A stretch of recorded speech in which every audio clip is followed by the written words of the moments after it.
camp de Rouanga, au Kurdistan irakien. 15 000 réfugiés yézidis vivent ici dans le plus grand dénuement. Cette minorité religieuse a été persécutée par Daesh. Parmi les réfugiés, on trouve de nombreux enfants, comme Ayad. Le garçon a vécu en captivité sous l'État islamique jusqu'à sa libération à l'été 2016.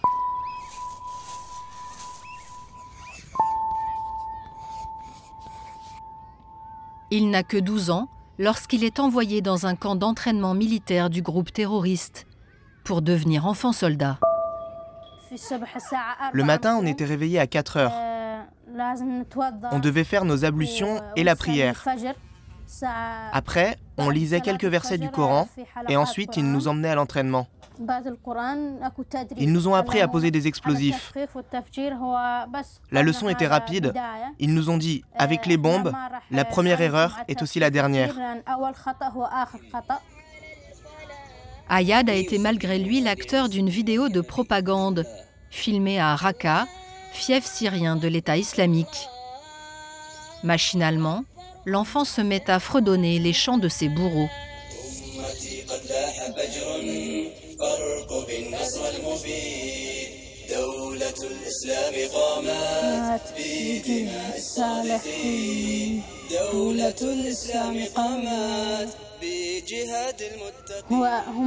Là, on apprend à s'engouffrer dans les tunnels. Comme ça, quand l'aviation ennemie bombarde, on est protégé et les éclats d'obus ne peuvent pas nous toucher. C'est moi là, ici.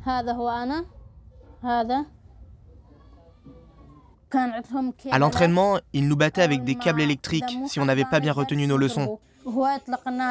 Ils tiraient tout près de nos pieds pour nous mettre la pression. Après des mois d'entraînement, Ayad est emmené au front pour combattre son propre peuple, les forces kurdes. Tu as fini par croire en eux après cette formation? Non, mais eux, ils disaient qu'ils allaient conquérir le monde. Je me disais que même si je parvenais à fuir, ils arriveraient à me retrouver et à me ramener. Ils étaient nombreux et moi j'étais tout seul. Du coup, j'étais obligé. Je suis devenu comme eux.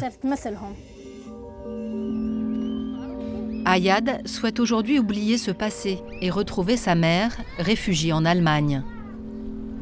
Des enfants comme Ayad, il y en aurait des milliers. Nous allons vous raconter l'histoire de Hadia, Saleh et Christina.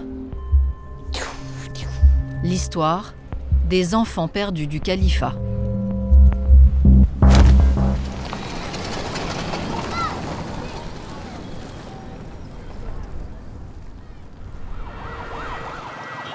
En juin 2014, l'État islamique lance une vaste offensive et s'empare d'une partie de l'Irak et de la Syrie. Il y instaure un califat. Sa zone d'influence à cheval sur les deux pays s'étend de Mossoul à Raqqa, sur un territoire aussi vaste que la Grande-Bretagne, 7 millions d'habitants. Pour asseoir son royaume de la terreur, Daesh embrigade la jeunesse et crée une nouvelle génération de djihadistes, des enfants soldats appelés lionceaux, dressés pour tuer. Ces images filmées par l'organisation, diffusées sur Internet, servent sa propagande. Cet endoctrinement à grande échelle en vue de créer un homme nouveau rappelle celui du Troisième Reich. Les jeunesses hitlériennes étaient alors un rouage essentiel de l'entreprise totalitaire nazie. Endoctrinés mais aussi persécutés. Au cœur du califat, les enfants issus des minorités religieuses, chrétiennes et yézidis sont victimes de crimes de guerre, dénoncés dès 2015 dans ce rapport des Nations Unies.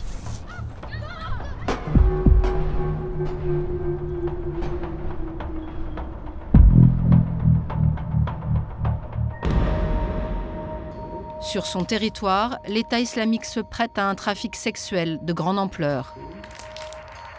Des centaines d'enfants sont vendus et exploités.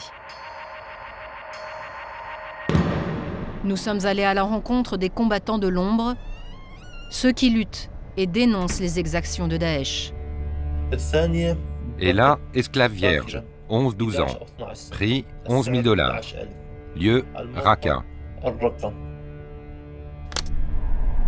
Des résistants comme Barzad mènent des opérations d'exfiltration pour sauver ses victimes. Là, c'est Akram. On a déjà sauvé sa petite sœur de 6 ans. Grâce à lui, des familles parviennent à retrouver leurs enfants.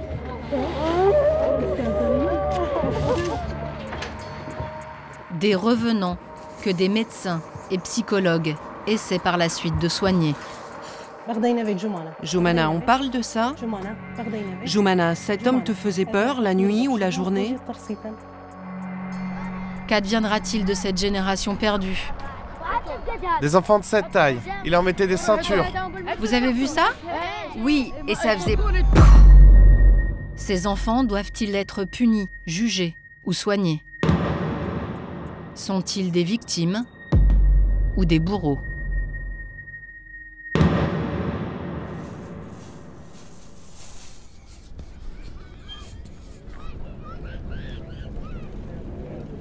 Décembre dernier, nous nous rendons dans le nord de l'Irak, en pleine bataille de Mossoul.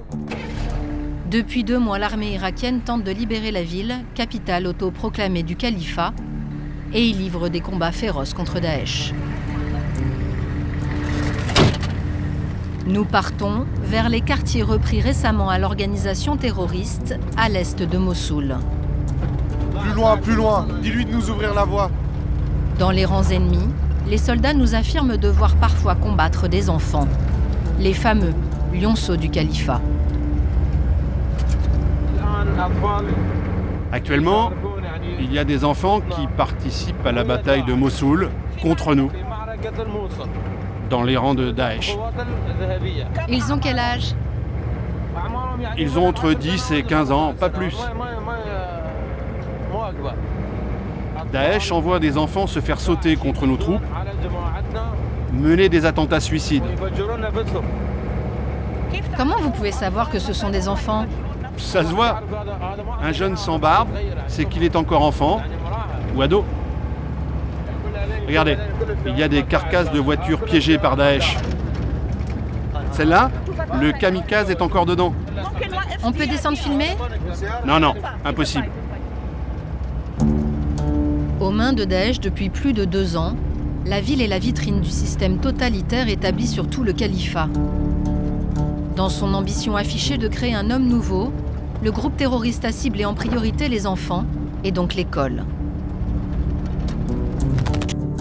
En 2015, le ministère de l'Éducation du groupe terroriste émet un décret à l'attention de toutes les écoles, collèges et facultés, un document dans lequel il définit sa politique. Doivent être supprimés des programmes d'enseignement les matières suivantes: la philosophie, les sciences sociales, la musique, le dessin, le sport, la psychologie et l'histoire. Ne pas enseigner le concept de nationalisme ou de patriotisme, le remplacer par celui de l'appartenance à l'islam.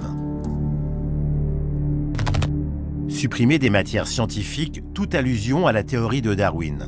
Dieu a créé l'homme tel qu'il est aujourd'hui. Des directives appliquées dans un collège où nous nous rendons. Aujourd'hui déserté, auparavant aux mains de Daesh. Le gardien de l'établissement nous sert de guide. Les militaires sont anxieux. L'organisation a piégé de nombreux bâtiments. C'est bon, pas de mine. T'es sûr qu'il n'y a pas de danger?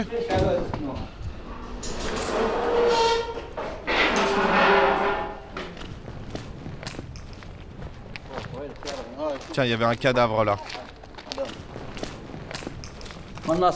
Et à l'étage, Daesh avait posté des snipers.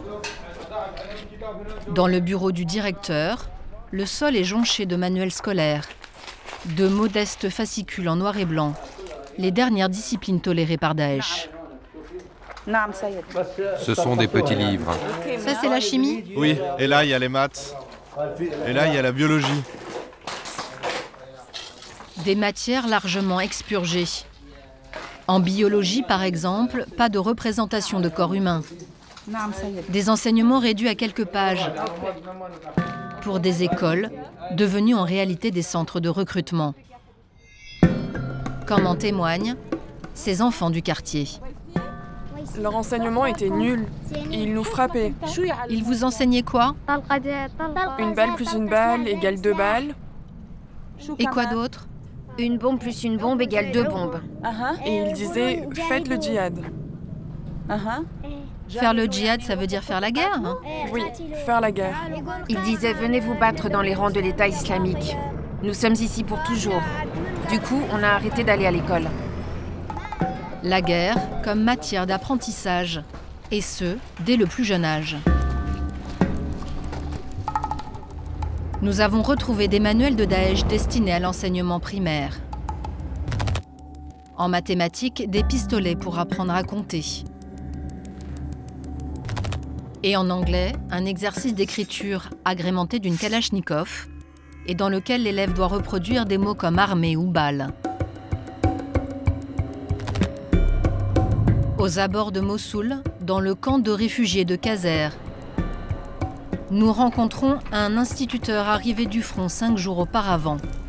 Il a travaillé 6 mois sous l'État islamique avant de demander son départ à la retraite, horrifié par l'enseignement imposé par les djihadistes.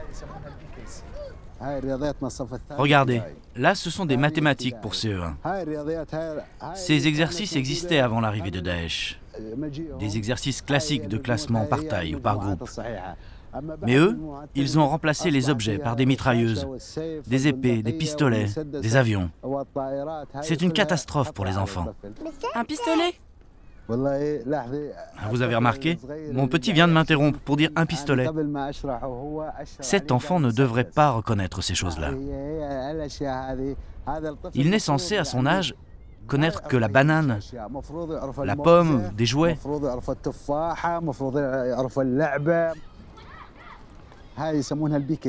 C'est une arme automatique, une BKC. Ils enseignaient aux jeunes élèves le nombre de balles et ils les entraînaient au tir comme discipline sportive. Une fois, ils ont même enseigné ça à mon fils à l'école. Les enfants ont été mentalement imprégnés par cette idéologie. Pour les influencer, Daesh a développé l'ignorance. Mais pas seulement. L'ignorance, l'intimidation, la terreur, les crimes, les décapitations, les cadavres exposés dans la rue. La rue, c'est bien là que Daesh met au pas toute une génération. Il y a quelques mois, nous avions pu contacter un membre du réseau clandestin, Raqqa meurt en silence. Un groupe d'activistes qui dénonce, depuis le fief syrien de l'État islamique, les exactions du groupe terroriste au péril de leur vie. Allô, je vous reçois. L'un d'eux nous avait alors confirmé la prise en otage de la jeunesse par Daesh. L'organisation a mis en place une politique d'embrigadement des petits dans les rues. Ils leur donnent des sucreries, des jouets pour les aborder. Ils leur font l'apologie du djihad en leur disant « Regarde, nous portons des armes. Toi aussi, tu peux en avoir. Tes parents te disent que tu es encore un enfant. Pourquoi tu ne viens pas combattre avec nous pour devenir un héros? Tu ne veux pas mener une opération suicide et devenir un martyr? » La propagande est partout, comme en témoignent ces images tournées par Daesh en 2015. Ces hommes recrutent jusqu'aux abords des parcs d'attractions. Des bus sillonnent les villes du califat pour embrigader toujours plus de lionceaux. On les appelle les caravanes de la prédication. Les jeunes handicapés ne peuvent y échapper et l'organisation utilise même des enfants pour enrôler d'autres enfants.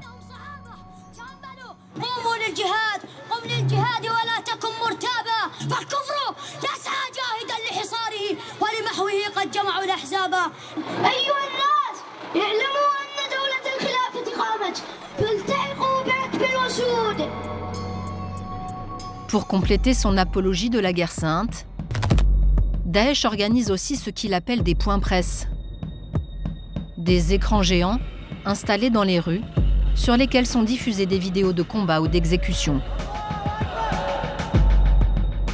Ce jour-là, celle de la mise à mort d'un pilote jordanien brûlé vif. Tu as vu la vidéo? Oui. Qu'est-ce que tu en penses? Je suis très heureux. Pourquoi? Parce qu'ils l'ont brûlé. Si j'avais pu, je l'aurais brûlé moi-même. J'espère qu'on en brûlera d'autres. Biberonné aux horreurs. Hadi est un autre activiste de Raqqa. Il a fait le tour du califat sous une fausse identité avant de fuir la région. Selon lui, Daesh utilise les enfants comme délateurs et s'immisce dans la cellule familiale pour mieux la détruire.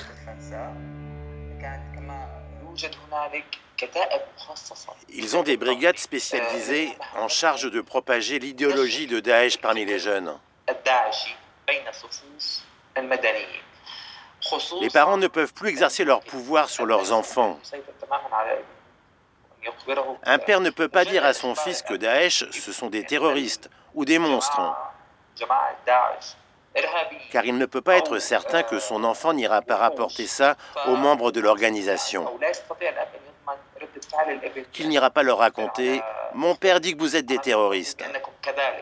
Ce genre de choses a eu lieu plusieurs fois à Raqqa et cela a fini par l'exécution du père.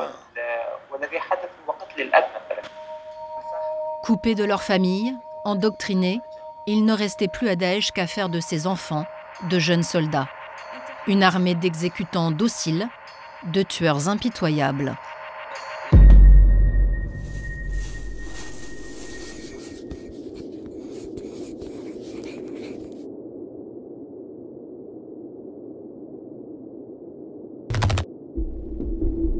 Fin 2015, Daesh met en scène une sorte de jeu télévisé.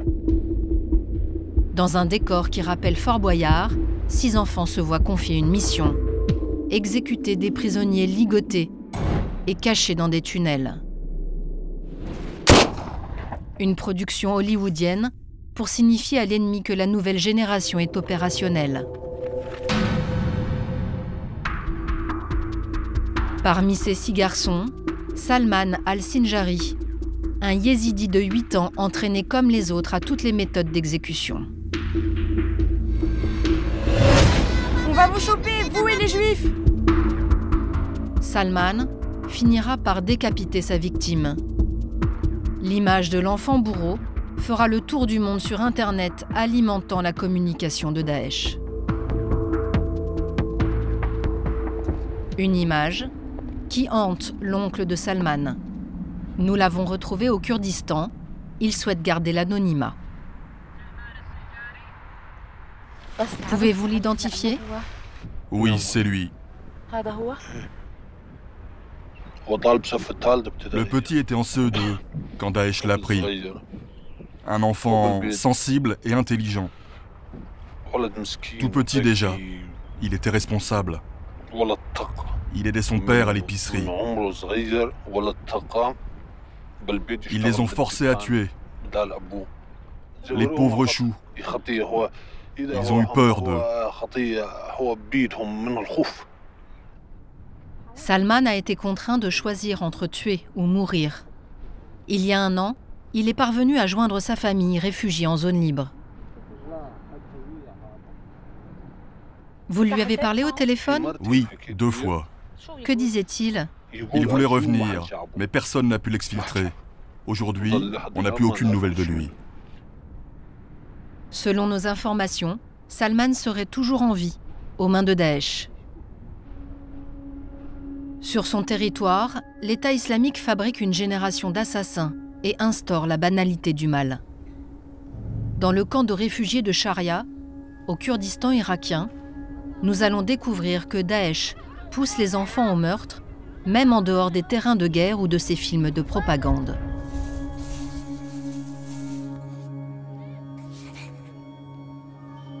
Cette fratrie a été captive de Daesh avec sa mère pendant 2 ans. Victimes de violences et de simulacres d'exécution, Fadi, Hadia et Shadi ont dû un jour tuer à leur tour, gratuitement. Le condamné à mort leur est amené ligoté et les yeux bandés par un geôlier djihadiste.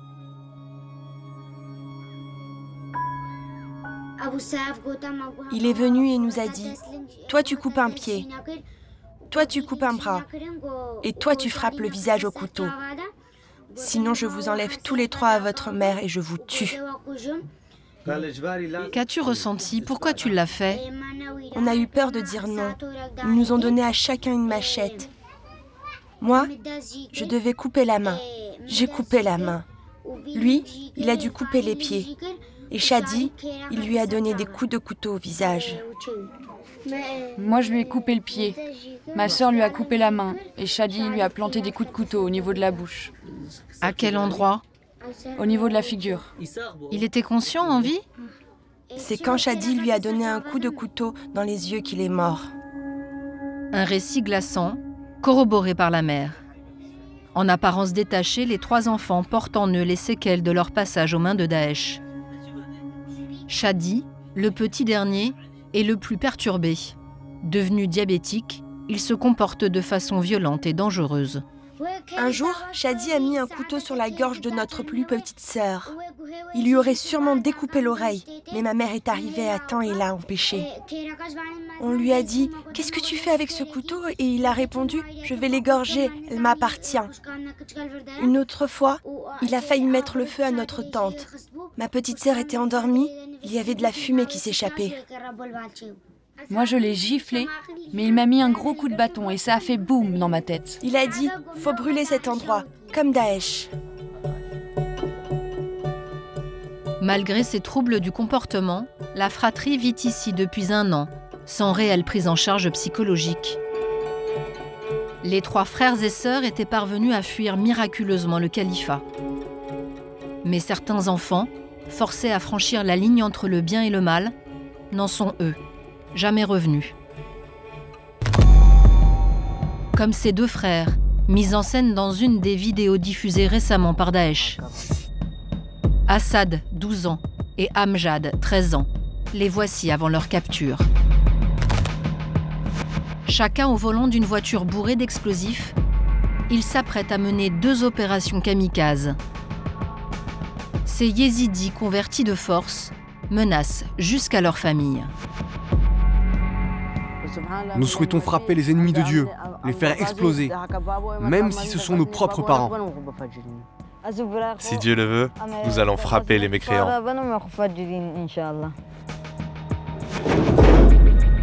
Les opérations sont filmées au drone. La mort des 2 adolescents ressemble à un jeu vidéo. La cible, des chars de l'armée irakienne. C'était à Mossoul, en janvier dernier.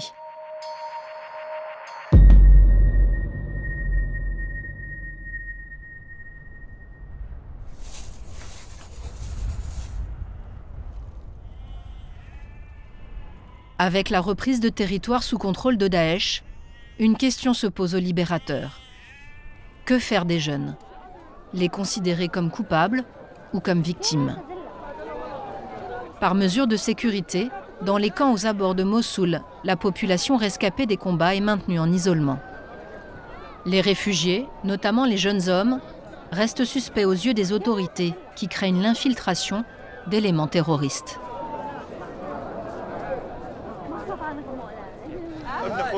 C'est mon neveu. Pourquoi vous ne pouvez pas sortir? Je ne peux pas, il n'accepte pas. Pourquoi? Je ne sais pas. Des adolescents, suspectés de liens avec Daesh, ont été arrêtés dans ce camp. Certains ont été envoyés en détention à Kirkouk, à 180 km de Mossoul. L'ombre de Daesh plane sur la ville. Une violente attaque du groupe terroriste 2 mois avant notre arrivée en décembre dernier a fait 92 morts. Dans une prison tenue secrète, nous rencontrons un adolescent qui a reconnu son adhésion à l'État islamique.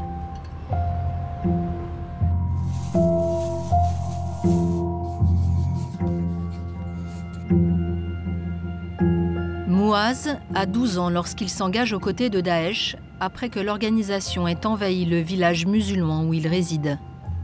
Entraîné et envoyé au front, le jeune soldat perçoit même un salaire mensuel de 50 €. Il parle aujourd'hui sous le contrôle de ses geôliers. Je n'ai jamais tiré. Je n'ai jamais tué. J'étais juste de garde dans les tranchées. Et tu penses que tu es innocent? Non, je ne suis pas innocent. Pourquoi? Parce que j'ai fait partie d'eux. Je ne recommencerai plus. J'ai beaucoup de remords. J'ai prêté allégeance, mais lorsque je suis entré dans leur rang et que j'ai vu ce qui se passe là-bas, j'ai regretté. J'ai compris que ce n'était pas l'islam. J'ai compris combien ils avaient tort. Toi, tu les as rejoints par conviction? Oui, moi j'étais convaincu. Et ton père aussi était convaincu? Oui. Mon père, mon frère, mon oncle. Mon père a été tué par un raid aérien au village de Hassan Chalal. Et mon frère, il est mort au combat, à Rezia. Quel âge avait ton frère? Mon frère, il avait 18 ans. Ils ont démoli la vie. Ils ont détruit mon père, mon frère, mon oncle. Ma famille. Je n'ai plus de famille, à part mon grand frère. Il est enfermé dans cette prison avec moi. Remords de circonstance ou regret sincère, nul ne peut le dire. Pour les autorités, Mouhaz reste un soldat ennemi. Allez, lève-toi. 750 mineurs sont aujourd'hui emprisonnés en Irak. Beaucoup attendent leur jugement, mais il est impossible à l'administration de les relâcher, car certains constituent toujours une menace. En août dernier, à quelques rues de la prison, un enfant de 9 ans est arrêté, une ceinture d'explosifs sur lui. Ne filmez pas, ça peut tout faire sauter. Des policiers parviennent à la désamorcer. Le jeune kamikaze va alors éviter de justesse un lynchage par la foule. Éloignez-vous, reculez. Papa! S'il vous plaît, monsieur, ne me faites pas mal. N'aie pas peur. Mes frères, reculez, laissez-le, je vous en prie. Reculez une minute. Non, ne m'enlevez pas mes habits. Le candidat au martyr, venu de Mossoul, attend aujourd'hui son jugement en prison.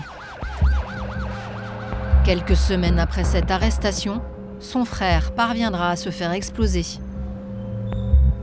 Une quarantaine d'attentats suicides auraient été perpétrés en Irak par des enfants.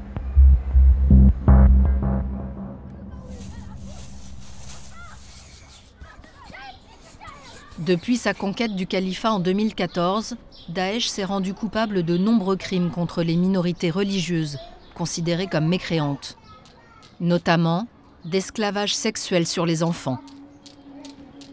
Christina a 3 ans lorsqu'elle est arrachée à sa mère Aïda. Leur village est alors occupé et la population chrétienne est déportée dans des bus. Des rafles qui rappellent la Seconde Guerre mondiale.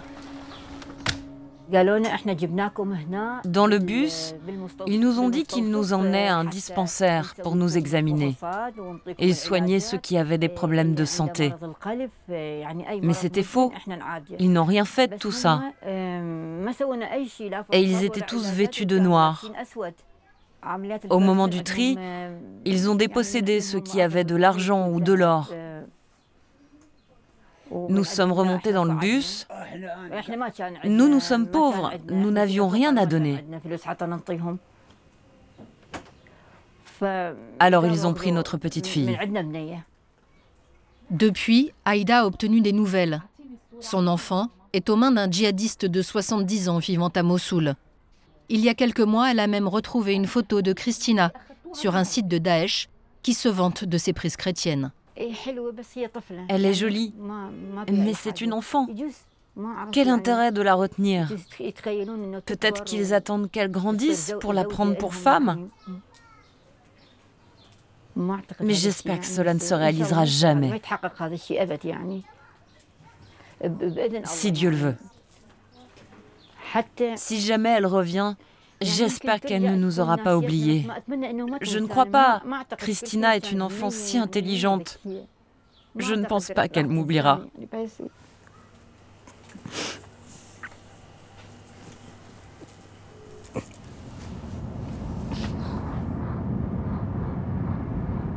Aïda se rend au camp de Kazer, à 1 heure de route. Un des plus grands à la périphérie de Mossoul.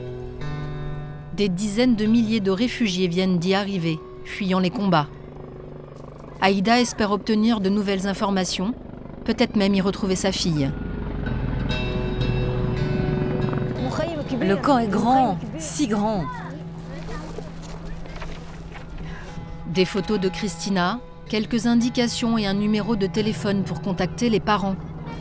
Mais dans un camp qui compte 100 000 personnes, les chances d'Aïda sont minces. Au nom du Père, du Fils et du Saint-Esprit. Amen. Ma chérie, mon Dieu, qu'elle revienne.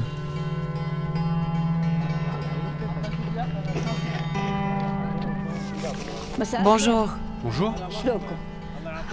C'est ma fille sur cette photo, monsieur. Si elle arrive dans ce camp... Mais elle est perdue? Daesh l'a capturée. Que Dieu maudisse Daesh. Aïda craint pour la vie de sa fille. Les avions de la coalition pilonnent Mossoul depuis des semaines. Quelle est la situation dans Mossoul? Catastrophique, vraiment. Les bombardements, c'est ça? Ça bombarde beaucoup. Hier, ils ont ramené plein de blessés. Moi, j'ai une petite fille kidnappée à l'intérieur. Les garçons, ils les amènent au combat. Mais les petites filles, ils ne les tuent pas. Un jour, les Daeshistes ont emmené une fillette de 3 ans. Belle et toute blonde, mais elle était yézidi. Et une adolescente yézidi aussi. Mais elle s'est immolée par le feu. Vous savez ce qu'ils font aux fillettes? Ils les élèvent et quand elles atteignent 9 ou 10 ans, ils les épousent. Moi, j'étais la voisine d'un émir. Un jour, il a amené une otage de 15 ans et l'a épousée alors qu'il a 35 ans. Et récemment, il a apporté une fillette de 3 ans et il a dit qu'il la marierait à son fils, qui a 6 ans. Aidez-moi, je vous en supplie. À ce jour, Christina est toujours captive dans Mossoul, au cœur des combats, dans les derniers quartiers, encore aux mains de Daesh. Des fillettes kidnappées, exploitées et mariées de force. Quelle est la réalité de ce trafic sexuel? À 80 km de Mossoul, à Erbil, capitale du Kurdistan, nous avons rendez-vous avec un témoin clé. Il tient à rester anonyme, mais il enquête sur ce phénomène depuis des mois et a recueilli de nombreuses preuves. Une de ses sources a réussi à fuir le califat avec 2 portables de djihadistes. Dans les téléphones, notre contact a découvert de véritables marchés aux esclaves. Sur des groupes de discussion, des centaines de djihadistes achètent ou vendent des mineurs à partir de 6 ans.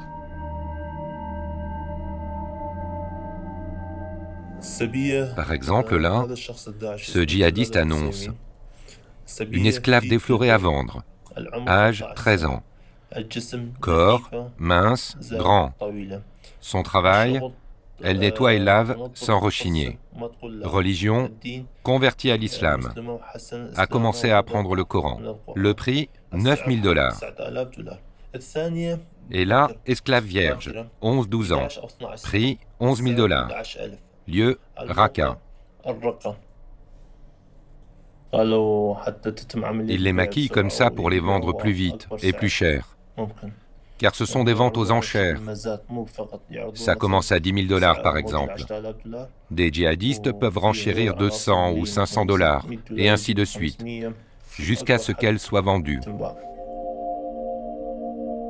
Sur un marché virtuel intitulé Khalifa Mall, nous trouvons même des messages audio envoyés par un vendeur à un acheteur indécis. L'homme déploie son argumentaire commercial comme s'il s'agissait d'un quelconque produit.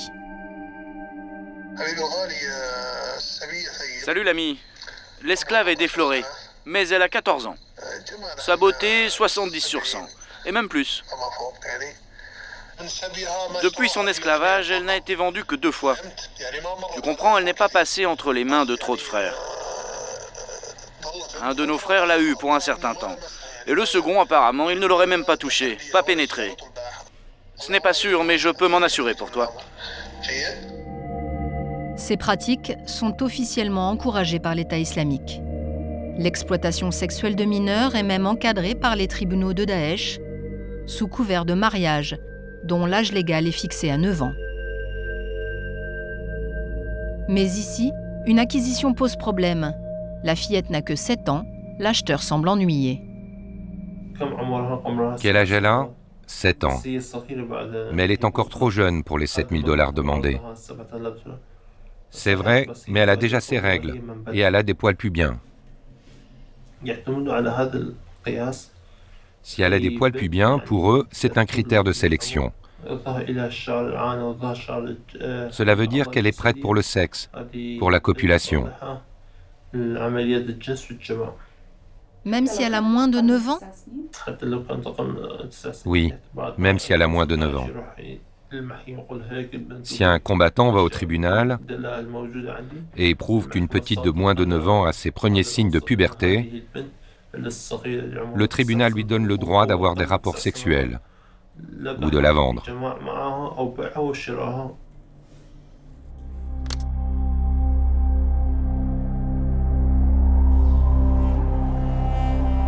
Face à l'horreur qui frappe son peuple, un jeune yézidi, Barzad Farhan, s'est mobilisé avec un groupe de volontaires pour exfiltrer ses enfants otages.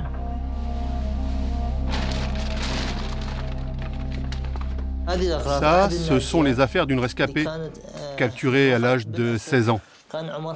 Quand elle est arrivée en zone libre, elle portait ça, le niqab islamique.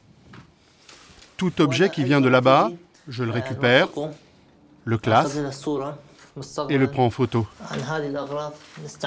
Dans le futur, je veux utiliser ces affaires pour créer un musée, pour qu'on n'oublie pas les horreurs que ces filles et ces enfants ont subies. Celui qu'on surnomme le libérateur sauve des mineurs et recense les crimes de guerre de Daesh. Réduits en esclavage, les yézidis ont également été victimes d'une véritable tentative génocidaire. Sur les murs, des listes de noms interminables. Regardez, ça ce sont des enfants. Enfants, enfants, enfants, enfants. Plus de 2000 enfants ont été victimes de Daesh. Pris en otage, morts en fuyant ou tués dans des exécutions massives quand ils avaient plus de 15 ans. Ils les triaient avant de les tuer. Si les gamins avaient des poils sous les aisselles, ça voulait dire qu'ils étaient des hommes et donc en âge de mourir. Depuis l'an dernier, Barzad a exfiltré une 50aine d'enfants. Grâce à un réseau de résistants au cœur du califat. Les opérations peuvent nécessiter des mois d'enquête, témoignages, plans, photos. Les familles sont souvent dispersées, un puzzle dont Barzad s'efforce de rassembler les morceaux. Ça, c'est un exemple de famille disséminée aux 4 coins du califat.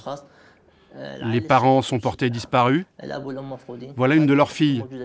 Elle est à Deir ez-Zor en Syrie.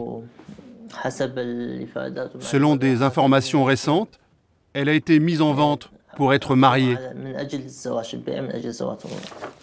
Ça, c'est son frère Akram. Il a 9 ans, il est à Raqqa en Syrie, utilisé comme esclave domestique. Grièvement blessé par Daesh lors de sa capture en 2014, Akram a été acheté à 3 000 $, moins cher que d'autres petits garçons, puisqu'incapable d'aller au combat. Barzad essaye actuellement de l'arracher des griffes de l'État islamique. Voici leur petite sœur, Joumana. Elle a 6 ans, elle est esclave à Mossoul. 2 semaines après notre rencontre, la petite Joumana a été exfiltrée par le réseau de Barzad. Elle a été accueillie par des cousins éloignés, dans le camp de Kabarto, près de Dohuk.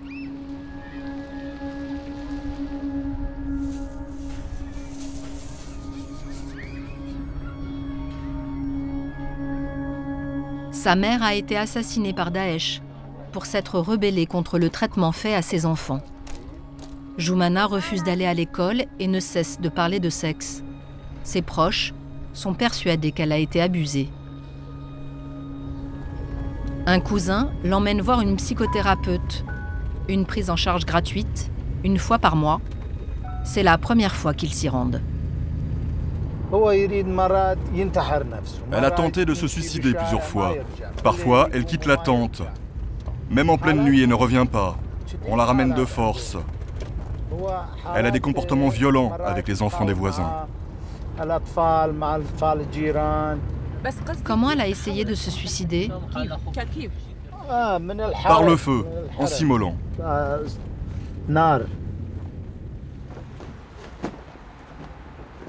Ce centre médical reçoit quotidiennement des enfants rescapés de l'enfer de Daesh.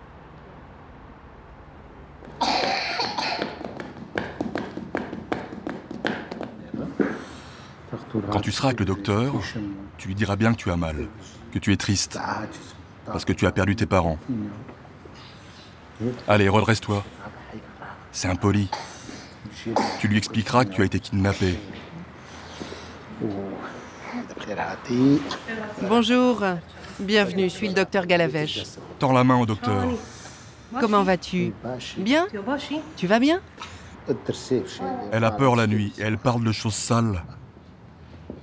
Les enfants que voit cette psychothérapeute présentent tous un état de stress post-traumatique.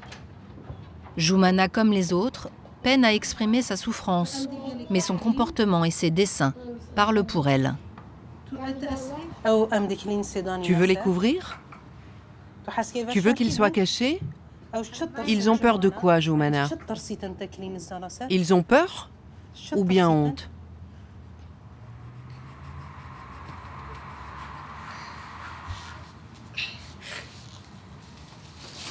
Joumana, on parle de ça? Joumana, cet homme te faisait peur la nuit ou la journée? Je veux m'en aller.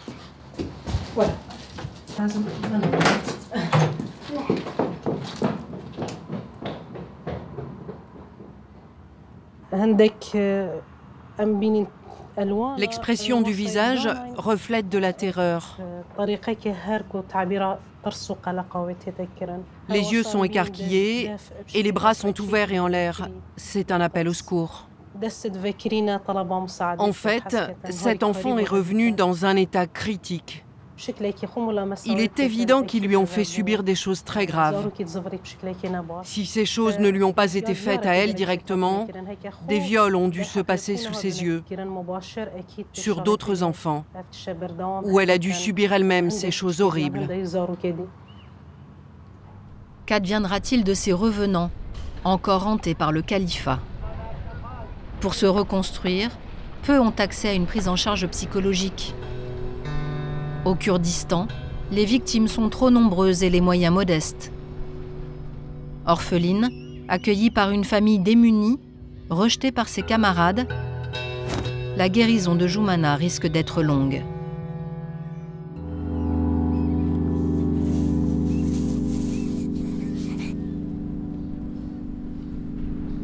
Pour d'autres, l'avenir s'annonce un peu moins sombre. Pour aider ces enfants yézidis rescapés, l'Allemagne a mis en place un programme d'accueil unique en Europe. Ayad, l'adolescent enrôlé par Daesh, va en bénéficier. Après 6 mois passés dans ce camp de réfugiés, il part pour Stuttgart, où ont déjà été rapatriés son petit frère et sa mère. Je suis triste parce que je vais quitter ma terre, l'Irak. Et je suis heureux parce que je vais retrouver ma mère, mes amis et ma famille. J'ai perdu mon enfance. C'était trop tous ces malheurs et tous ces problèmes pour un enfant, pour quelqu'un d'aussi jeune que moi. C'était vraiment trop. J'étais heureux dans ma vie d'avant, mais j'ai perdu mon enfance.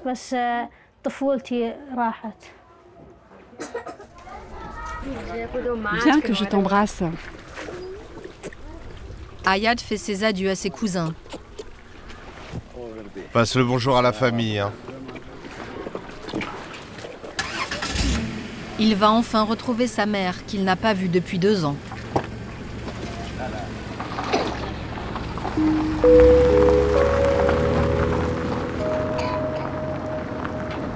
À 14 ans, Ayad a la maturité de ceux qui ont connu l'enfer.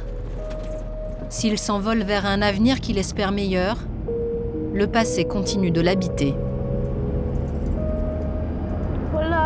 Ce sera impossible d'oublier ce qui m'est arrivé. Ils m'ont fait beaucoup de mal, et à la société tout entière aussi. Les prochaines générations n'oublieront pas cette catastrophe et ces massacres. Les jours et les mois ont passé, et personnellement, je dirais qu'il reste en moi 40 à 50% de ce passé. Tu vas pouvoir t'en débarrasser? C'est le futur qui le déterminera, selon les circonstances. Le futur le dira.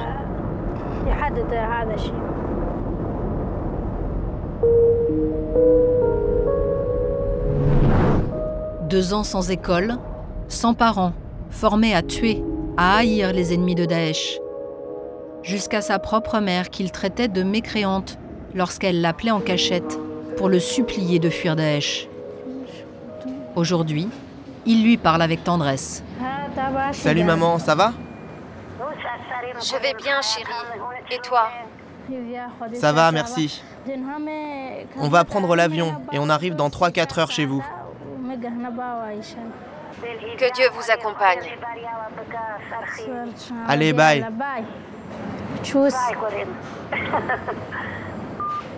Un au revoir en allemand, comme pour signifier à sa mère sa joie de la rejoindre. Après des heures de vol et de trajet en train, Ayad atteint enfin sa destination finale, Stuttgart. Il y est attendu par sa mère et son frère.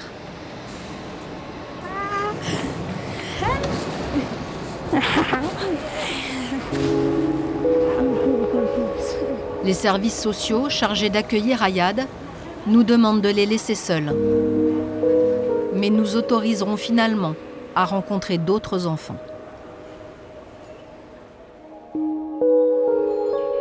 L'Allemagne est le premier pays d'accueil des Yézidis en Europe. Aujourd'hui, le Parlement régional à Stuttgart a invité des rescapés à témoigner de leur martyre devant les députés allemands. À cause des sévices atroces infligés par Daesh, les Yézidis sont venus en Allemagne. Et l'Allemagne les a accueillis.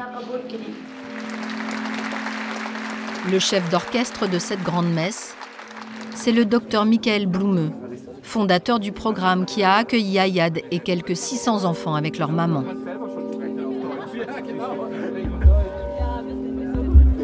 Pour lui, sauver ces enfants, c'est avant tout leur offrir un toit, un environnement sécurisé et leur permettre de renouer avec une routine. Pendant toute la première année du programme, nous n'avons pas entendu ces enfants rire, ni faire une blague dans leur pays d'origine. Ils étaient comme de petits robots, mais dès qu'ils arrivent en Allemagne, ils s'épanouissent. Et quand je leur demande ce dont ils ont envie, ils répondent « un petit déjeuner et aller à l'école ». Vous pensez que c'est suffisant? Qu'ils n'ont pas besoin de suivi psychologique? Ils n'ont pas besoin de thérapie à leur arrivée. Ils veulent juste une bonne éducation et vivre, tout simplement. Ils ont aussi besoin de refaire confiance à leur mère, car certains en veulent à leur mère de ne pas avoir su les protéger. Ils doivent retisser les liens avec leur maman, leurs frères, leurs sœurs, et ils doivent le faire dans un environnement sécurisé. Ils ne peuvent pas le faire dans un camp ou sous une tente. Le programme du docteur Blume aurait fait ses preuves. Mais un retour à la vie normale est-il suffisant pour effacer le passé? Comment appréhender la liberté pour ces lionceaux dressés à tuer? Après l'expérience de la guerre, les enfants subissent celle du déracinement. Des cousins d'Ayad sont arrivés ici il y a 6 mois. Ils vivent à 100 km de Stuttgart, en collectivité avec une trentaine d'autres réfugiés. Ma chambre. Gayat a 12 ans. Où dors-tu? Ici. Gayat a été libérée des griffes de Daesh en 2015. Le voici en tenue de djihadiste. Il a été soumis à un entraînement militaire et à des cours de propagande.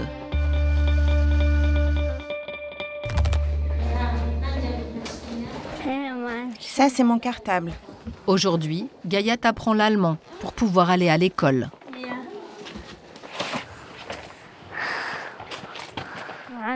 J'apprends l'allemand. C'est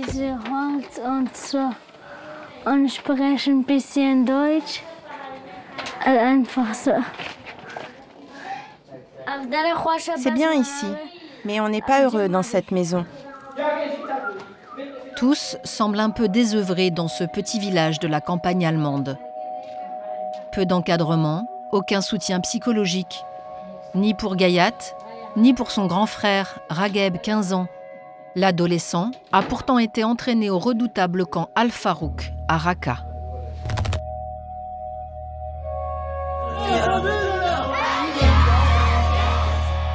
Il y est resté 8 mois. On le voit ici, aux côtés d'un djihadiste. Ragheb est sorti ébranlé de cette épreuve et il attendait beaucoup de son installation en Allemagne. Tu vois des psychologues? Non. Et je ne suis pas content dans cette maison. On est les uns sur les autres. Ici, on touche une petite pension mensuelle. Si on avait pu la toucher en Irak, on ne serait pas venu ici. Qu'est-ce qu'on trouve de plus ici? Rien. Au final, c'est la même chose. Malgré une mensualité de 250 €, des cours d'allemand et le soutien d'un assistant social, Ragheb se sent livré à lui-même. Pour se changer les idées, les deux frères se rendent parfois à Rottweil, la ville la plus proche. Ça me rend heureux cet endroit, c'est joli. Moi j'aime pas ici. Les gens sont heureux, alors que chez nous, Daesh occupe notre village. Et ici, on est des étrangers. Pas facile d'oublier Daesh, même sur ce marché de Noël. Gayat et Ragheb y retrouvent d'autres réfugiés. Tous s'interrogent sur leur avenir dans ce pays de la seconde chance. Ma famille me manque. Mon père et mes grands frères, ils ont été pris par Daesh. Mais ici, je vais apprendre l'allemand, travailler dur pour devenir médecin ou professeur. Pour les enfants du docteur Blumeux, se rêver un avenir est déjà une première victoire. Mais il est impossible de savoir comment ils évolueront. Depuis le tournage, nous avons reçu des nouvelles d'Ayad. Il va bien et se dit heureux en Allemagne. Mais d'autres enfants restent à sauver, qui vivent toujours sous le joug de Daesh. C'est la mission que s'est donnée Barzad, le libérateur d'otages. Nous le retrouvons au Kurdistan pour une opération d'exfiltration à haut risque. Aujourd'hui, il s'agit d'Akram, le frère de Joumana. Ça, c'est Akram. On a déjà libéré sa sœur qui a 6 ans. Akram doit arriver dans quelques heures de Raqqa avec d'autres otages yézidis. Le réseau de Barzad a dû les exfiltrer du califat, de la Syrie vers l'Irak, en passant par des zones où s'affrontent Daesh et les forces kurdes. Ce travail demande beaucoup de temps. Leur lieu de détention est surveillé de très près. Nos passeurs doivent déterminer la meilleure stratégie d'exfiltration vers les zones libres. Le danger est énorme, bien sûr, mais nous, on se doit de tout essayer pour sauver le maximum de personnes. Une longue attente commence. Barzad est rejoint par Hassan, un membre de son réseau. Akram a bien été libéré. Mais après son long périple, il est désormais interrogé par une milice yézidi qui contrôle la zone et exige d'entendre tout rescapé en provenance du califat. Finalement, les ex-otages sont amenés pour être rendus à leur famille. À gauche, une mère libérée avec ses 2 enfants. À droite, avec une milicienne yézidi Akram, qu'aucune famille n'attend.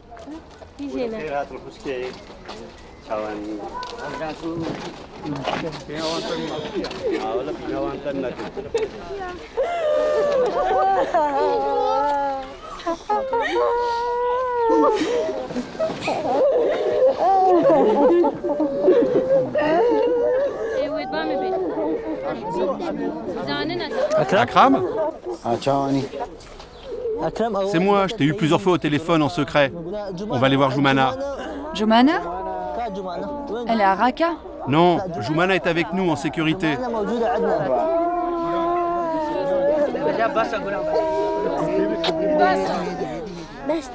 Arrête de m'embrasser.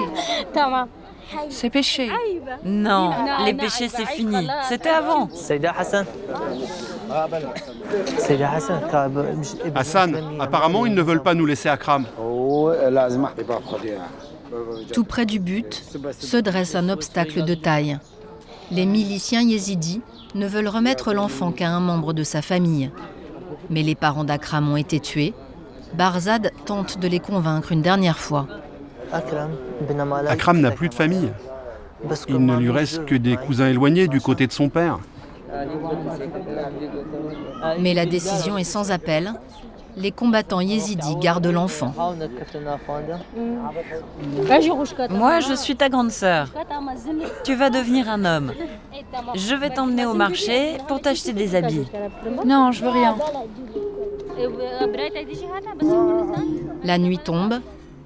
Akram est finalement emmené par les miliciennes yézidis, elles aussi accusées d'entraîner des enfants dans leur guerre contre Daesh. Akram n'aura fait que changer de camp. Dis-leur, camarade. Camarade. Il va rester avec nous. Où? Il va rester avec nous le temps qu'un membre de sa famille vienne le chercher. Mais qui vous? Nous, les camarades. Avec les camarades. Au revoir.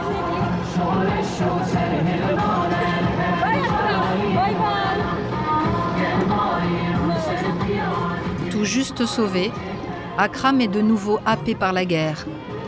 Les enfants perdus du califat n'en ont pas fini de payer leur lourd tribut.